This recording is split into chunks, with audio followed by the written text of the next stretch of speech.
अस्सलामुअलैकुम नाज़रीन कराम, नई वीडियो में आपको खुश आमदीद कहते हैं।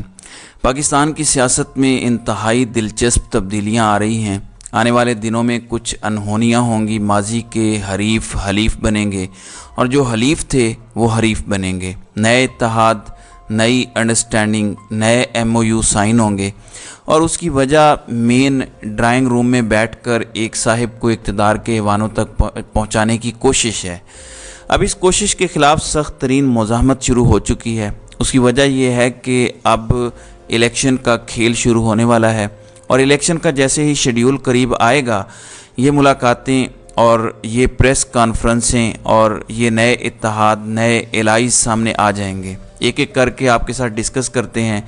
कुछ इमरान खान ने भी अहम तरीन फ़ैसले किए हैं। वो जेल में हैं, लेकिन वो मुकम्मल तौर पर अवेयर हैं और हर चीज़ से वाकिफ़ हैं कि उनकी पार्टी के साथ कौन कौन राब्ते करने की कोशिश कर रहा है और सदर मुमलिकत को किसने क्या पैगाम भिजवाया है और फिर सदर मुमलिकत ने उसका क्या जवाब दिया है।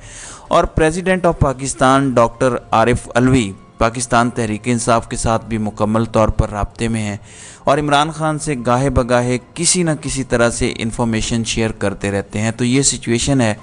अब इस हवाले से तफसीलात मैं इस वीडियो में आपके सामने रखूँगा। नाज़रीन कराम, एक जानिब हफीज़ुल्लाह नियाज़ी ने सदर मुमलिकत डॉक्टर आरिफ अलवी से मुलाकात की है। ये मुलाकात मुस्लिम लीग नून के नुमाइंदे के तौर पर की गई है। मुस्लिम लीग नून के नुमाइंदे के तौर पर हफीज़ुल्लाह नियाज़ी ने सदर मुमलिकत से रब्ता किया और उनको एक पैगाम पहुंचाया। पैगाम हमें मालूम है, वो पैगाम पहुंचाया गया है।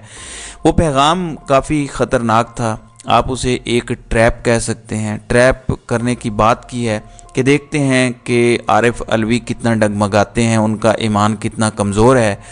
और दूसरा ये था कि इमरान खान पाकिस्तान तहरीक इंसाफ और मुस्लिम लीग नवाज़ मिलकर आगे बढ़ते हैं और इस्टेब्लिशमेंट के ख़िलाफ़ और फ़ौज को काबू करने की कोशिश करते हैं। ये बड़ा बेहतरीन मौका है। ख्वाजा आसिफ ने भी इस पर बात की है कि ये बड़ा बेहतरीन मौका है इस्टेब्लिशमेंट को कॉर्नर करने का और इस्टेब्लिशमेंट से मुराद फ़ौज को काबू करने का। ये हफीज़ुल्लाह नियाज़ी ने सदर मुमलिकत तक पैगाम पहुँचाया है और सदर मुमलिकत ने यह पैगाम आगे पहुँचाया और ये पैगाम पाकिस्तान तहरीक इंसाफ के चेयरमैन इमरान खान तक पहुँचाया गया। अब नाज़रीन कराम, इसमें एक तरह की मुफाहमत की बात थी। इस पे फ़ौरी तौर पर जो रद्द अमल अलीमा ख़ान की जानिब से है वो दिया गया। उन्होंने कहा कि हफीज़ुल्लाह नियाज़ी का पाकिस्तान तहरीक इंसाफ से या हमारे ख़ानदान से कोई ताल्लुक़ नहीं है। 10 साल से ये ताल्लुक़ मुनक़ते हो चुका है। वो मुस्लिम लीग नवाज़ के नुमाइंदे के तौर पर तो सदर मुमलिकत के पास जा सकते हैं। पाकिस्तान तहरीक इंसाफ या इमरान खान का कोई पैगाम या इस तरह की कोई चीज़ लेके नहीं जा सकते। तो एक तो ये पैगाम दिया गया। दूसरा, मौलाना फजलुर रहमान के साथ पाकिस्तान तहरीक इंसाफ के कुछ लोगों ने मुलाकात की, अफसोस करने गए। उसकी एक नमाज़ पढ़ने की वीडियो सामने आई, वो वायरल भी हुई और उसके बाद ये तासुर दिया गया कि अगर नमाज की इमामत कबूल कर ली है तो सियासी इमामत भी बहुत जल्द पाकिस्तान तहरीक इंसाफ कबूल कर लेगी। इस पर यह बात इमरान खान तक भी पहुंची और ये सारी चीज़ें इमरान खान तक पहुंची। असद कैसर ने भी सारे मामलात पहुंचाए। उसके बाद जो रिज़ल्ट निकला है वो रिज़ल्ट मैं आपको बता देता हूं। नाज़रीन कराम, इमरान खान ने इसके बाद कुछ हिदायत दी हैं और इसके बाद कोर कमेटी की ज़ैली कमेटी का इजलास होता है और उस इजलास में फिर ये बातें की जाती हैं। फिर पाकिस्तान पीपल्स पार्टी की तरफ से एक पॉइंट आता है कि आम इंतखाबात जो होने हैं उसमें सब जमातें शरीक हों। तो इसको पाकिस्तान तहरीक इंसाफ ने वेलकम किया और उसके बाद इमरान खान ने फ़ैसला किया है। इमरान खान ने जो फ़ैसला किया है, उन्होंने गाइडलाइंस दे दी हैं कि बिल्कुल पॉलिटिकल प्लेयर से बात हो सकती है, लेकिन नहीं हो सकती तो एक तो मुस्लिम लीग नवाज़ के साथ नहीं हो सकती, क्योंकि उसकी वजह वो आगे बता देते हैं कि क्यों नहीं हो सकती।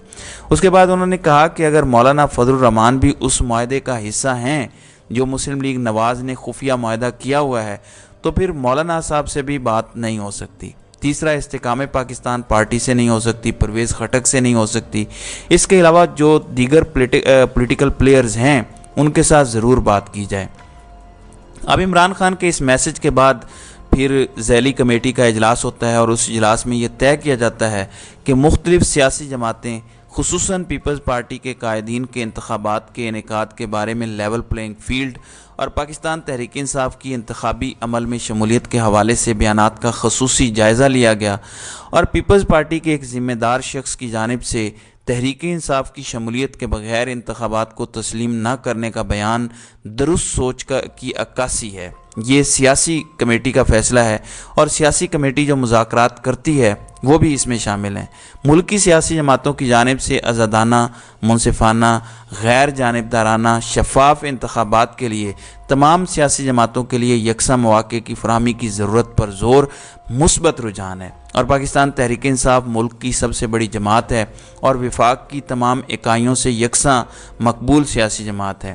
آگے جا کے جو بات کی گئی ہے وہ بڑی امپورٹنٹ ہے، اور وہ مسلم لیگ نواز کو آؤٹ کر دیا ہے عمران خان کی جانب سے۔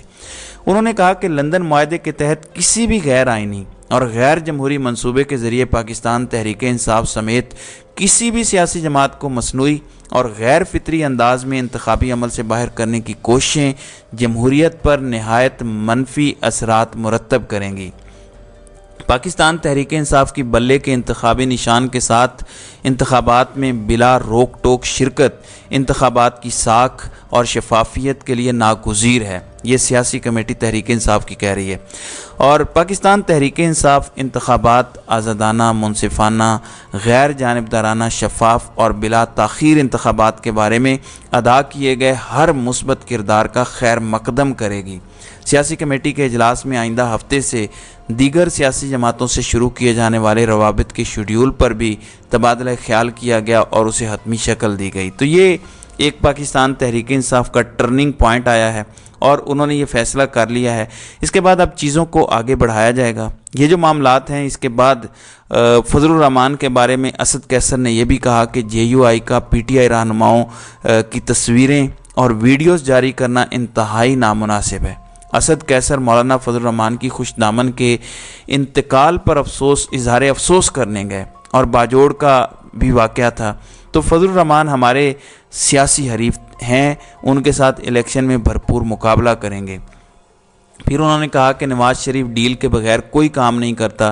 اسی طرح الیکشن پاکستان کی تاریخ کا سب سے بڑا دھاندلی والا الیکشن ہوگا اگر پاکستان تحریک انصاف کو اس میں سے آؤٹ کیا جاتا ہے۔ یہ معاملات ہیں پاکستان تحریک انصاف کے، اور اب یہ چیزیں سامنے آ رہی ہیں کہ بڑا کیٹاگوریکلی عمران خان نے یہ میسج کنوے کیا، اور اس میں ہمیں نظر آ رہا ہے کہ اب ایک نیا اتحاد جو ہے وہ تشکیل پا رہا ہے۔ نئے پلیئرز آپس میں، ایسے پلیئرز لائک مائنڈڈ بھی کہہ سکتے ہیں، وہ اب ہم آواز ہوں گے آئندہ کے انتخابات کے صاف شفاف انعقاد کے لیے۔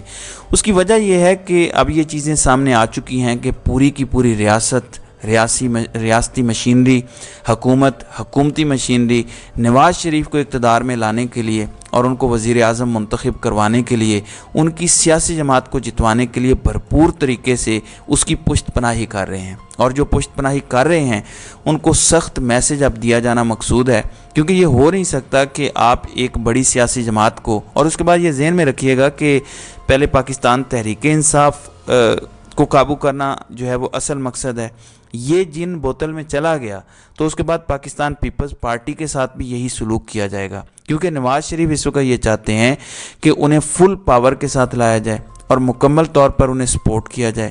اب ان کے پیچھے کون ہے، یہ ایک الگ داستان ہے، اور سبھی جانتے ہیں کہ وہ بوٹ والے ہیں۔ آج کل عرفان صدیقی سوشل میڈیا پر بہت ایکٹیو ہوئے ہیں۔ میرا خیال ہے کہ عرفان صدیقی کو خاموش رہنا چاہیے۔ اس کی وجہ یہ ہے کہ جو آدمی بریچ کا رول ادا کر رہا ہو اور جو گارنٹی اور گارنٹر ہو، اس کو میڈیا میں نہیں آنا چاہیے۔ اس طرح سے معاملات مزید خراب ہوتے ہیں۔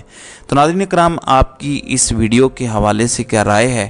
آپ اپنی رائے کا اظہار کامنٹ سیکشن میں ضرور کیجیے گا۔